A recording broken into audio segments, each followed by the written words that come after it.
Hello everyone and welcome back to the Football Chuggu Podcast. My name is Thomas Durning and today I'm joined by my co-host Pearse McLaughlin. Hello Pearse. Hello, how you doing? I'm doing well. On today's podcast, we'll be reacting to last weekend's English Premier League and Scottish Premier League results.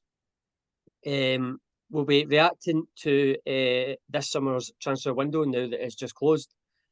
And we will also preview Scotland's two upcoming matches in the UEFA Nations League. And at the end of the podcast, Pearse will be giving a rundown of all the latest Asian football news. So we'll start off, as always, with the English Premier League results.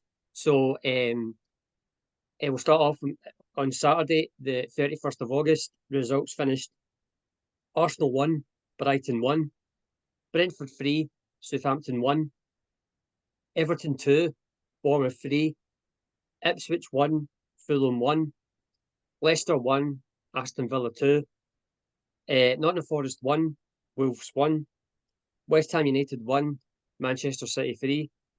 And then on Sunday, the 1st of September, there was 3 matches and they finished Chelsea 1, Crystal Palace 1, Newcastle United 2, Tottenham 1, and Manchester United 0, Liverpool 3. So, Pearse, which match stands out to you the most? That's got the biggest match in the last match of the weekend, and that was Man United 0, Liverpool 3. I thought it was just, at times, Mennigan's boys. Thought very naive tactically from Manchester United. It was very reminiscent of last season, where the midfield is non-existent and the opposition team can get the back four at will and create chances, and that's exactly what happened. In the middle of the park, they got overran. Casemiro got hooked at half time because he was left exposed and he wasn't having a great game. And then obviously Liverpool just punished them. Diaz got a terrific double, and then also Salah rounds it off. And that's Salah's now his 10th goal at Old Trafford, and he's now in the top 5 of players to score at Old Trafford since he signed for Liverpool. And that is an amazing statistic for an opposition player to be that prolific away from home. But again, thought Man United weren't great, and I think we mentioned it last week in the podcast when they signed Ugarte, and he's been heavily backed this summer, Ten Hag, but it's another big game, another humiliating defeat, and it's not signs aren't improving in terms of tactically or his substitutions or he's in big games. They don't seem to really have a style of play. So they need to improve massively in the next after international break, or it could be bye Ten Hag before Christmas, because I think it's looking really bad at the moment. Not a great start to the season. And in terms of Liverpool, I thought Liverpool were superb. I think Arne Slot is just like he's a style player already, and he's only been in the door a matter of weeks. Well, a matter of months, but obviously he's only had a few games in charge of Liverpool, and he's the one of for me. I tipped it to be in the top 3, because I think regardless of a new manager and barely signing anyone, you can see that he's a top quality manager and he's got a style of play and he's implemented it right away.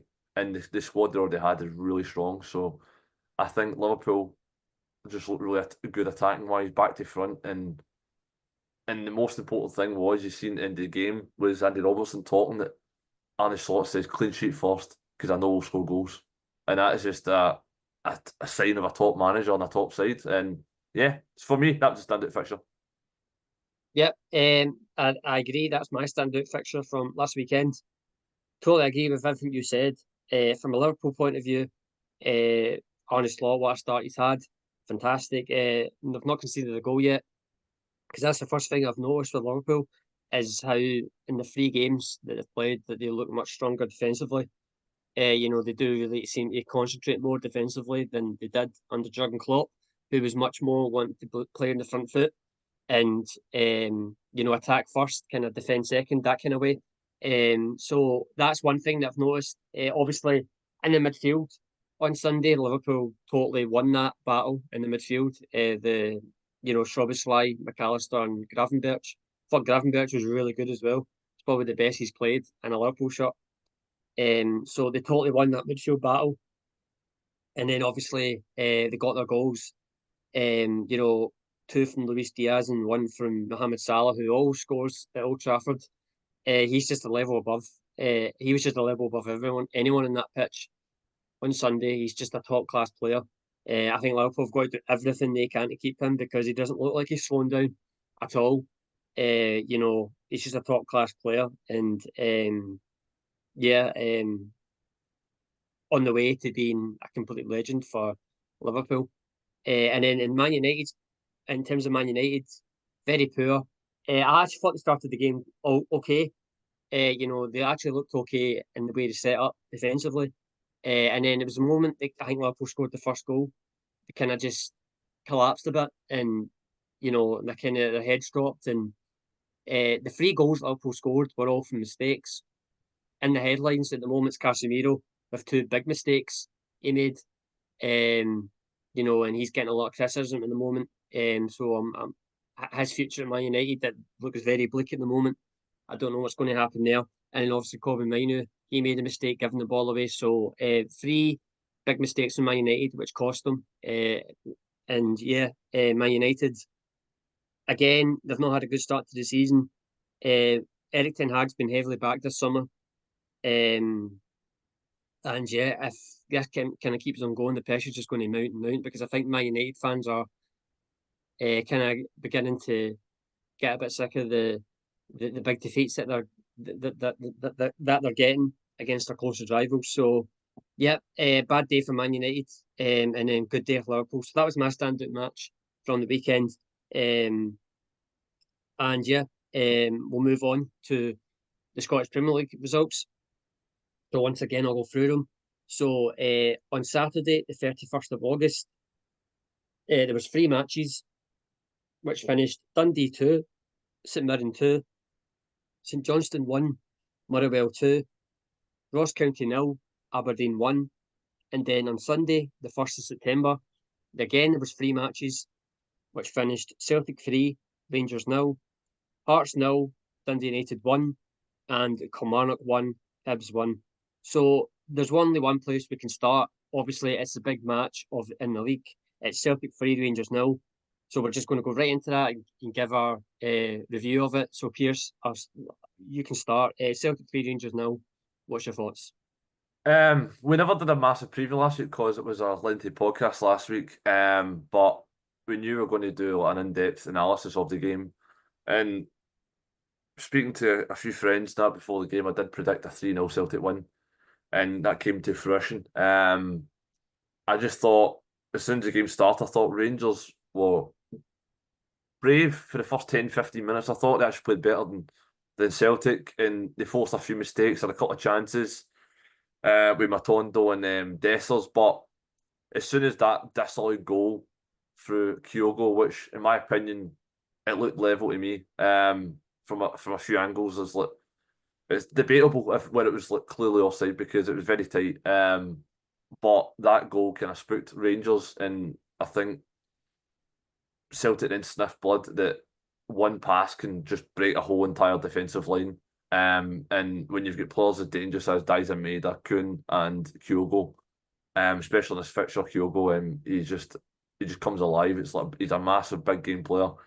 And then not shortly after it, like a few minutes later, then a quick throw in, which is very reminiscent of back to Ange Postecoglou days, where Rangers just switch off and Tavernier much just have nightmares in Maeda because he's just always there and he's just behind him and just somehow comes around the corner of him and just scores, makes it 1-0, and then the second goal, Architect's own downfall, give the ball away. Jack Butland's in a horrendous position in terms of the goal, and then Kyogo just takes one touch about 30 yards out and just kind of places it in the bottom corner. And then you're like, it's just easy street. Is just by that time, it's probably about how many it will be.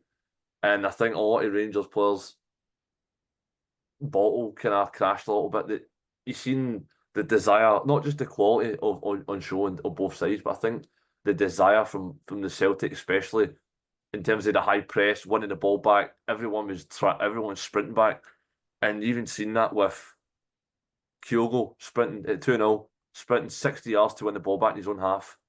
And that, for me, that's very reminiscent. You've seen a lot of Rangers players jogging back, and the midfield seemed to be very non-existent. And I thought, obviously, with Celtic losing Matt O'Reilly and Bernardo's came in, and I thought he was absolutely superb. And that meant Celtic won the midfield battle. And I don't know what's happened with Callum McGregor, but long may it continue for him. Because that's 3 weeks in a row now for Celtic that he scored 3 worldies. And it's very reminiscent of his first spell under Rodgers, where he's playing a more attacking, advanced role, but he's playing a deeper position. But that's three long range strikes he's had, and what a goal it was.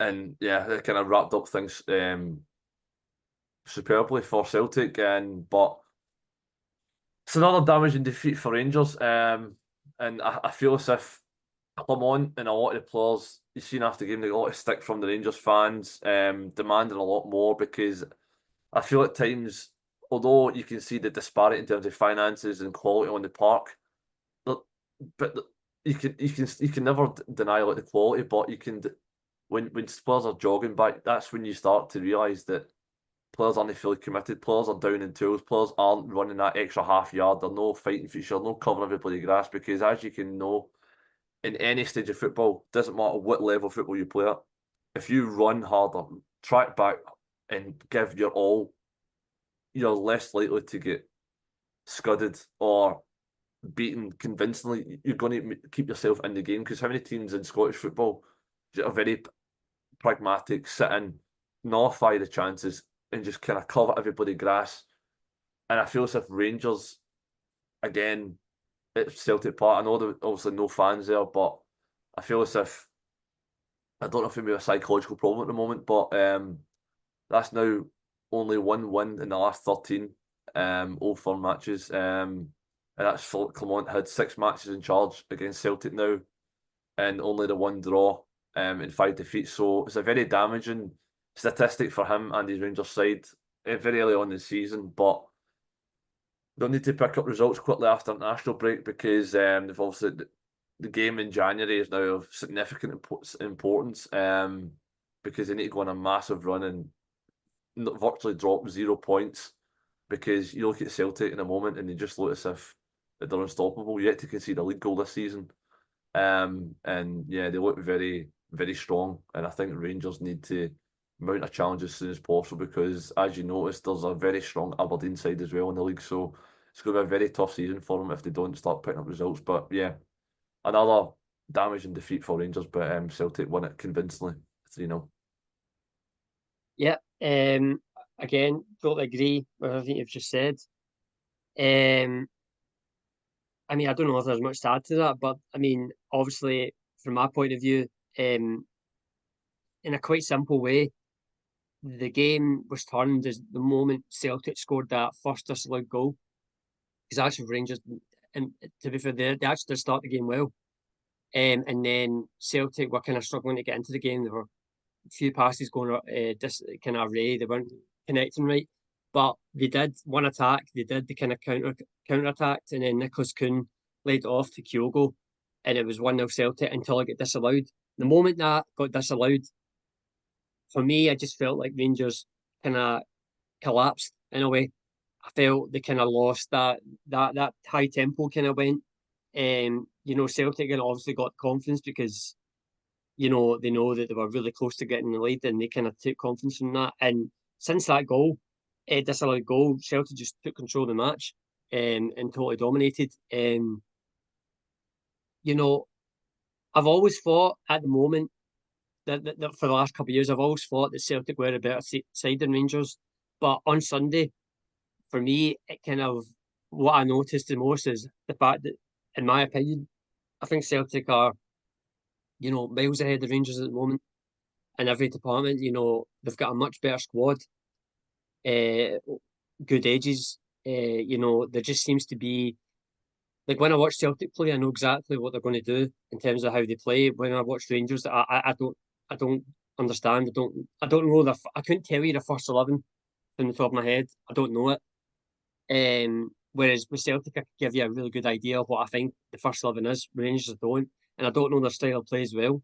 Whereas with Celtic, I do. So yeah, that's the first thing I thought about after the match, was how much ahead Celtic are in terms you know, how much ahead they are of Rangers. And at the moment, you know, for me, Celtic are basically already on their way to win the title. You know, obviously Aberdeen are there at the moment. I don't know how long that'll last. The Rangers are already 5 points behind Celtic. You know, that's one Old Firm out the way already. And yeah, they're 5 points ahead. And then in terms of Rangers, you know, really bad day again at the office.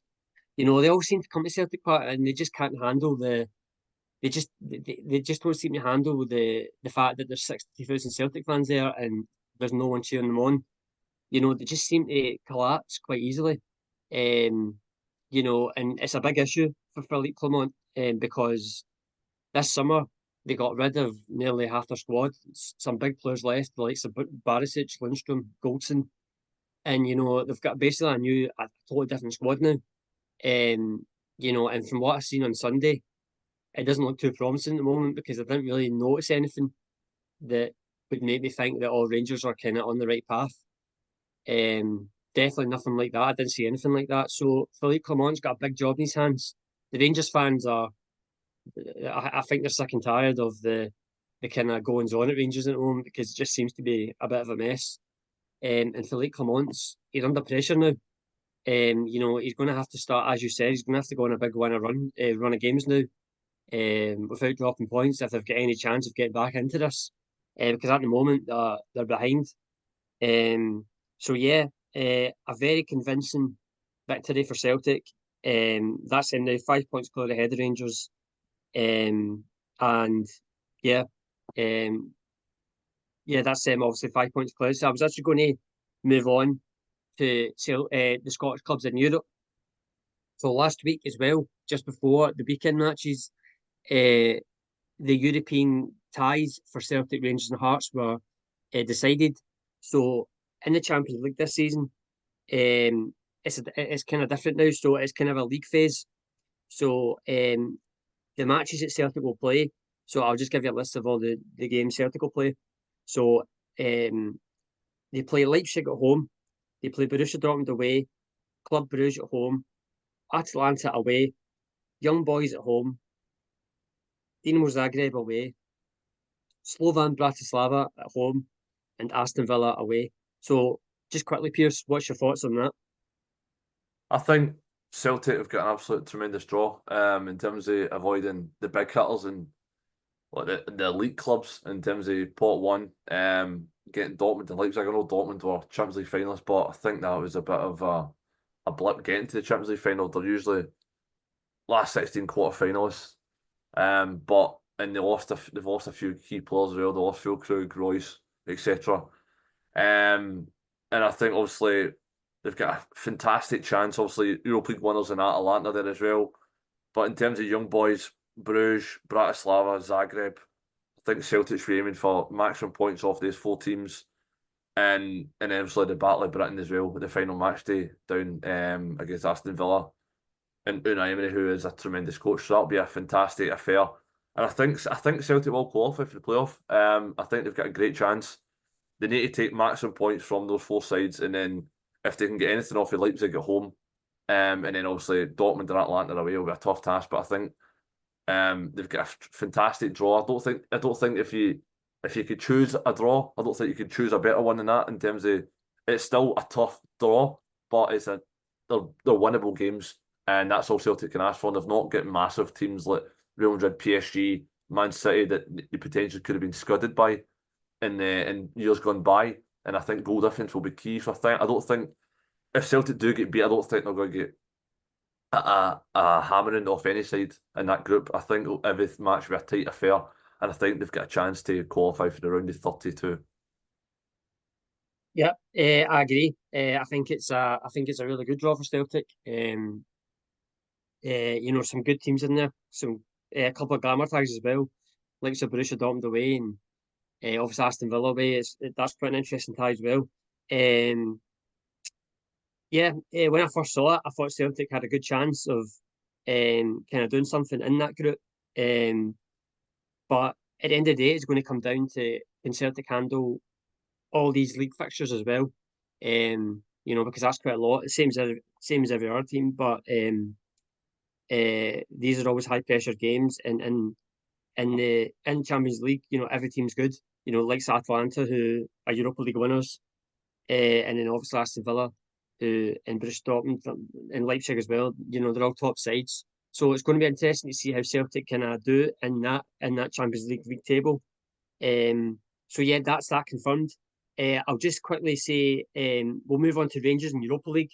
So their games are Tottenham at home, Man United away, Lyon at home, Olympiacos away, Union Saint Gilloise at home, Malmo away, FC SB at home, the Romanian team, and Nice away. So just again, Pearse, quickly, what's your thoughts on that one?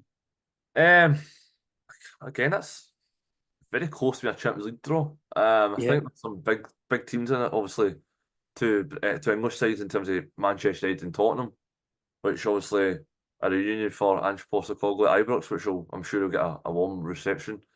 Lyon, big club. Union SG is a decent, tricky opposition. Still Bucharest, you fancy Rangers, Malmo, and Nice, and potentially Olympiacos, but Olympiacos are a tricky side, especially away from home in Europe. So I think for me, Rangers should try aim to qualify, like you say, for the round of 32, but I think it will be a difficult task.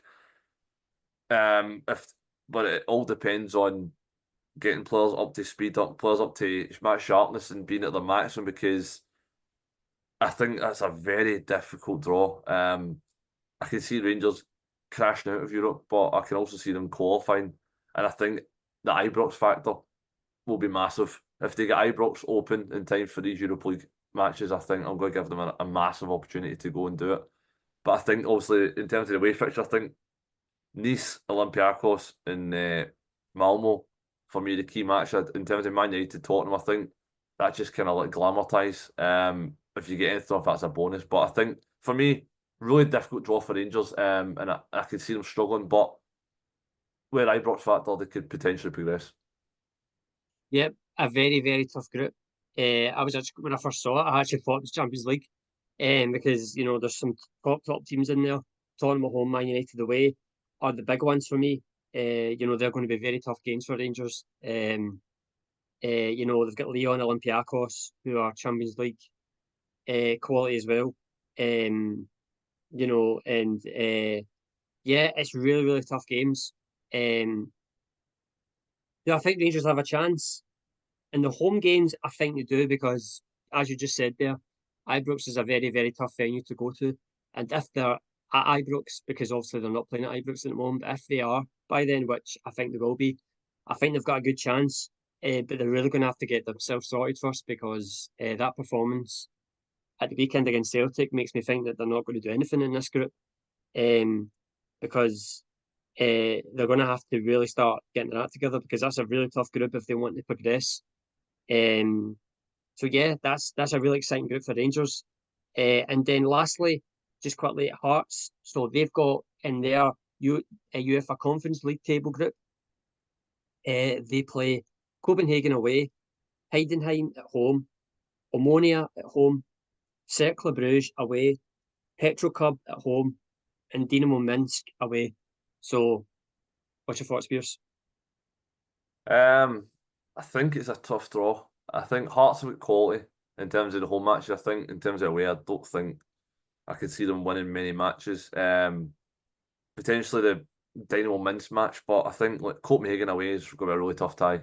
We've seen Kilmarnock narrowly lose out to Copenhagen. Unfortunately crashed at Europe. But in terms of, it's an okay draw. I think Hearts can progress if they play to their maximum, but as we've seen this season, they're on a terrible running form at the moment. So it's going to be a really tough task, and I think they need to start getting Lawrence Shankland scoring goals, and that's the important thing. If they've got Lawrence Shankland scoring goals, then they've got a chance at anything, because he is just the talisman for Hearts. And yeah, I can see Hearts potentially qualifying, similar to Rangers, but I think at the moment the Hearts are a worse running form in terms of Rangers, and Stephen Naismith is incredibly under a lot of pressure at the moment. So it remains to see if he stays in charge or if they get interim managers. So all those things could play a factor. But I think Hearts could potentially struggle in the Conference League group stages. Yeah, at the moment, I think they will because they are in very poor form. Stephen Naismith's job's kind of under risk at the moment. So at the moment, I do think they'll struggle. Some good teams in there, like Copenhagen, is probably the team that stands out to me the most. But once again, if they've got any chance of wanting to get through that league table, they're going to have to do well at home at Tynecastle. They're going to have to, for me, win all their home matches. But a very tough group for Hearts. There's quite a lot of matches to play. I'm not sure if their squad will be able to handle, because I don't know if they've got the squad size. I'm not sure if that will be able to handle the likes of the league and also Europe as well. So it's a tough group for Hearts. But obviously we'll see how they get on at the time, and when these matches are getting played, we will talk about them and review them after they've just been played. So we'll move on now to the summer transfer window that's just ended. So we could go through every single name here. But there was a lot of business done basically this summer transfer window. We've talked about it a lot in this podcast during the summer. I just want to ask you, Pearse, if you can, is there a signing that stands out to you the most in terms of going from one club to another? Is there one signing you sit there and go, I think that's probably the biggest signing of the summer, like anywhere around Europe? I'm going to just state the obvious. I think it's Kylian Mbappe to Real Madrid. I know Yeah. it's a transfer, but I think in terms of the biggest name for me, and obviously Real Madrid won the Champions League last year, and adding someone of the caliber of Kylian Mbappe to that forward line is pretty exciting and also terrifying for other opposition defences. So for me, it's been muted for a couple of years, 2-3 years. Turned them down twice, but they finally got their man, and I think once he gets up to speed with his teammates and the understanding, I think he'll turn out to be a tremendous signing and potentially a club legend if all goes to plan, and Real Madrid could potentially dominate Europe for years to come. Yeah, I agree. I think it's not the most, it's quite an obvious one, but I think it is Kylian Mbappe to Madrid, just in terms of the fact how long that saga went on for. The fact he is probably the best player in the world at the moment. The fact that he's gone to Real Madrid, I just think it's so interesting to see. He's only played a few matches, but I just think it'll be so interesting as time goes on how he links up with the likes of Jude Bellingham, Vinicius Junior, Valverde, Rodrigo, just all these players. I just think for me, it kind of completes the Real Madrid team as well. I think they were always looking for that big, after Benzema left, they were looking for that big massive striker, the big name striker, and the fact that they got it in Kylian Mbappe, which was always going to happen, but eventually did happen. So I think that's the big one of the summer. There's loads more we could go through.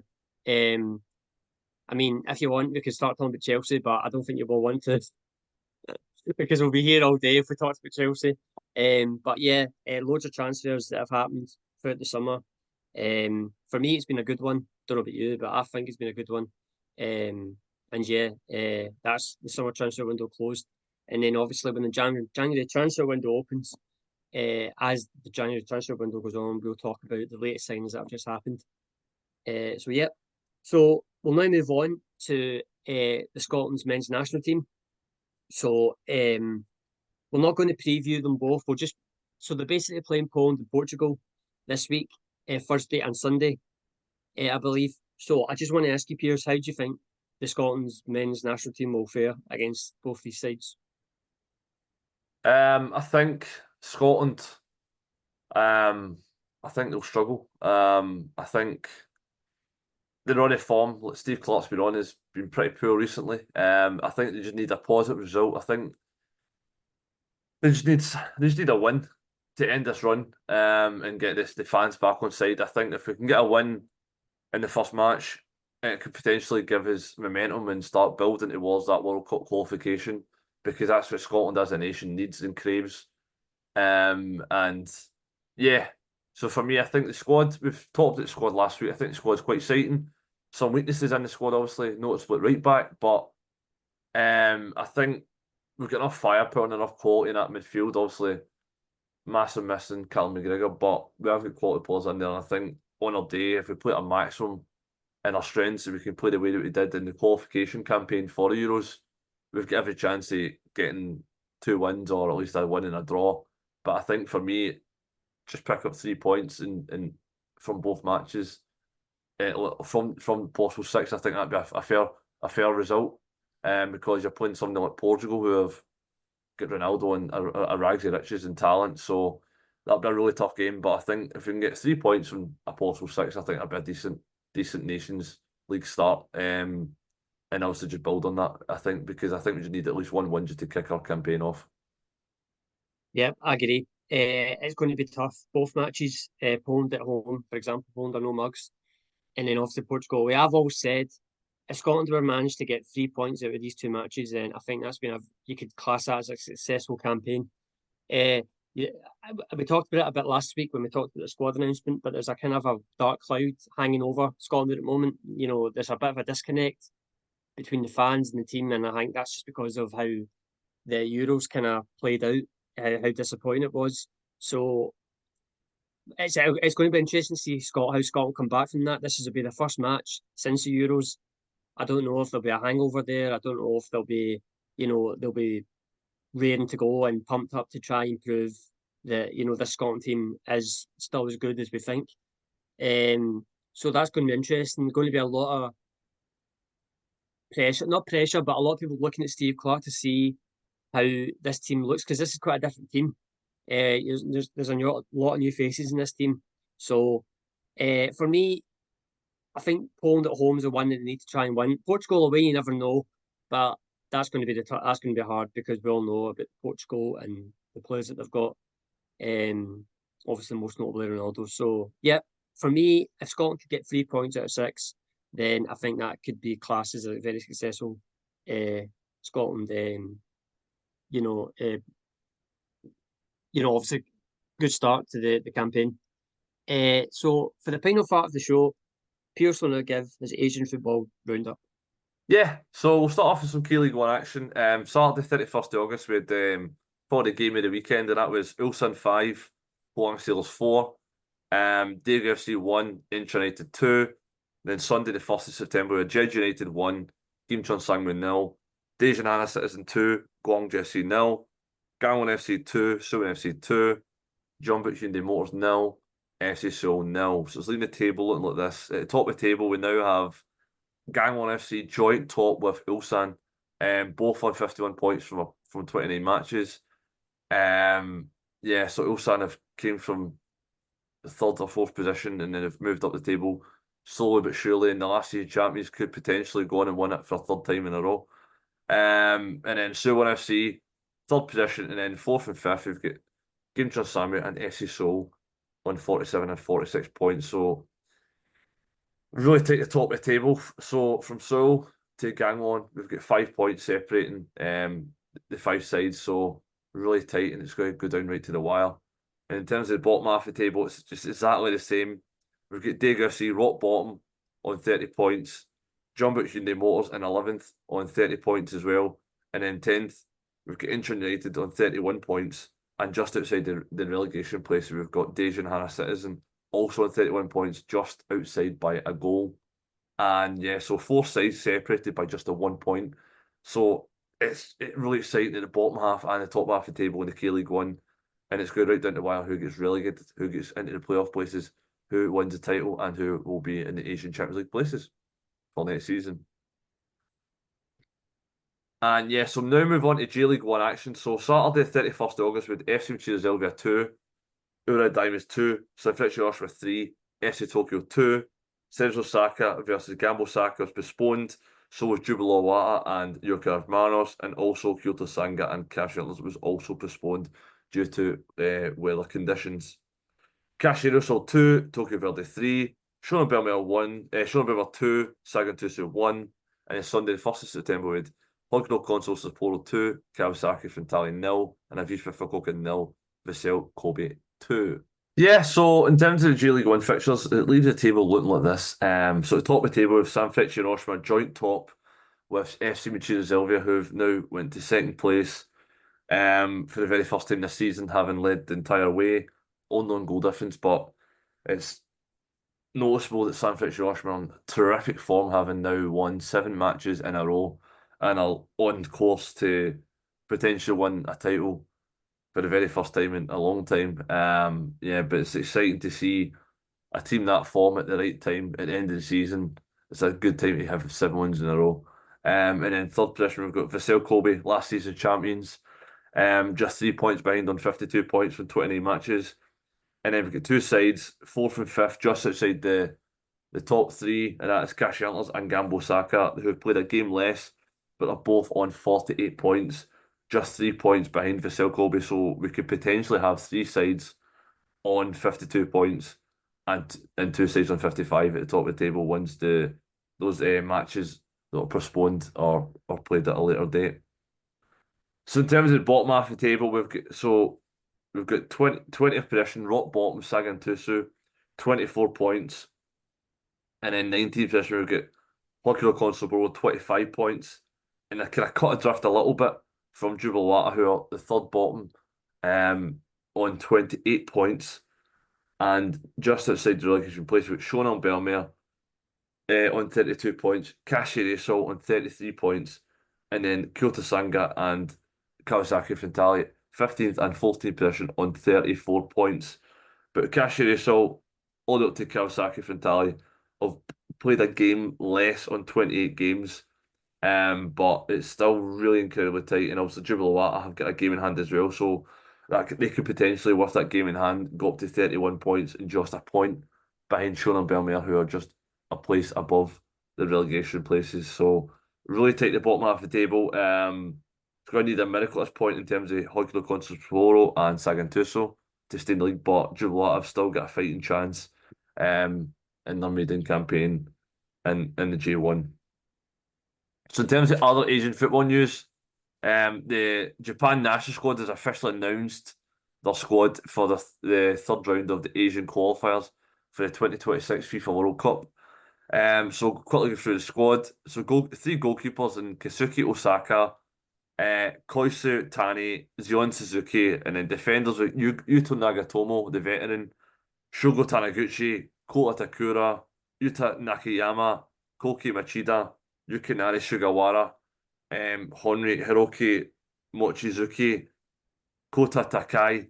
In terms of midfielders, we've got Wataru Endo, Hidemasa Morita, Ryo Tate, Ao Tanaka, Takafuso Kubo, Ritsu Doan, Daishi Kamada, Junior Ito, Takumi Minamino, Karamatoma, and Keito Nakamura. In terms of forwards, we've got Takumo Asano, Koki Ogawa, Daisen Maeda, Ayase Ueda, and Mo Osoyo.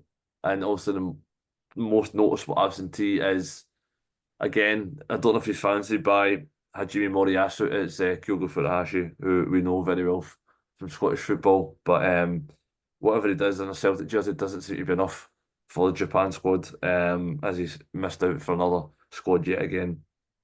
So Japan's fixtures are looking like this. With 2 matches, so Thursday the 5th of September, they've got a derby match against China in Tokyo, and that's set for a 7:35 kickoff.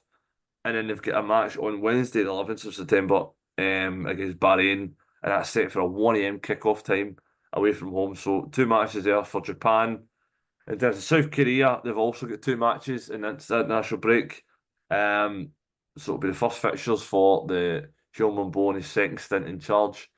So Thursday, the 5th of September, South Korea host Palestine at Seoul Cup Stadium, and that's set for an 8 p.m. kickoff. And then Tuesday, 10th of September, which is a week today, which is also my birthday, which is obviously a fantastic date. They're away to Oman, and that's set for 11 p.m. kickoff time. So in terms of other Asian football news, so Japan midfielder Ao Tanaka has recently signed a 4-year contract with Leeds United after securing a €4 million deal to Leeds from Fortuna Düsseldorf in the second tier of the Bundesliga. So speaking to the Leeds United TV, the 25-year-old said, "I'm so excited and I'm so happy to be here. I can control the game and make the assists and goals. I want to help the team." The former Kawasaki youth product, joined Fortuna Düsseldorf in the German second division in the summer of 2021. He's been capped 27 times by Japan. Tanaka was part of the 2022 FIFA World Cup squad in Qatar, where he scored the winner on a 2-1 comeback victory over Spain in the group stages. And Birmingham City have confirmed the signing of Tomoki Iwata from Celtic. The 27-year-old midfielder joins from Celtic for an undisclosed fee and has agreed terms on a 3-year deal. He spent the last 21 months playing his football at Parkhead, initially joining on loan during the managerial reign of Ange Postecoglou. Across 42 appearances for the Hoops, the full-time Japanese international won 2 Premiership titles, 2 Scottish Cups and 1 Scottish League Cup. And this is what Iwata had to say on joining the Blues. I'm very glad to be here and I want to show my play on the pitch as soon as possible. Iwata earned the stripes a youth product with Ota Trinita and as a professional would make more than a century of outings for the team from his home city. Then following a switch to Yokohama F. Marinos, he became a G League 1 champion and named in the division's best 11, also picking up the J League 1 MVP award in the process. His 82 appearances for Marinos concluded with a December 2022 switch to Glasgow, being part of the Celtic side that completed domestic treble the following May. South Korean midfielder Hwang In-Beom, 27, has completed his move from Red Star Belgrade, or it's known as Schweda, in Serbia to Feyenoord in the Netherlands for a reported €11 million fee. This was Hwang had to say upon arrival of his new club.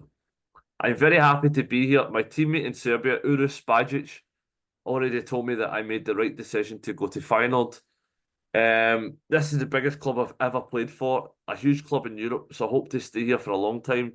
I understand that the stadium here is full for every home game, so I'm really looking forward to showcasing my ability to the fans. Hwang started his career with Daejeon Hana Citizen in the K-League 1 before moving to Vancouver Whitecaps in the MLS in 2019, but lasted just a season before being transferred to Russian outfit Rubin Kazan. And he was a mainstay in the side for 2 years before the war broke out between Russia and Ukraine. This prompted FIFA to permit foreign players to leave the country and eventually void their contracts. He signed briefly for FC Seoul in the K-League 1 for the remainder of the 2022 season before he was sold to Greek side Olympiacos, which saw the side finish third in a disastrous campaign. His move to Serbia was a hit as he won the league and Serbian Cup as well as Player of the Year honours. The move to Feyenoord will allow Hwang to continue to compete in the Champions League when he made his debut for Red Star last season and went on to score against then defending champions Manchester City. Hwang In-Beom will wear the number 4 shirt at the Feyenoord and is expected to make his debut against Groningen in the Eredivisie on the 14th of September after the international break. And that is all your latest Asian football news. Thank you, Pearse. And thank you, everyone, for listening to this episode of the Football Chuggu Podcast. This podcast will be available to listen to on the Football Chuggu YouTube channel and also the Football Chuggu website. Thanks for listening and see you soon. Bye-bye.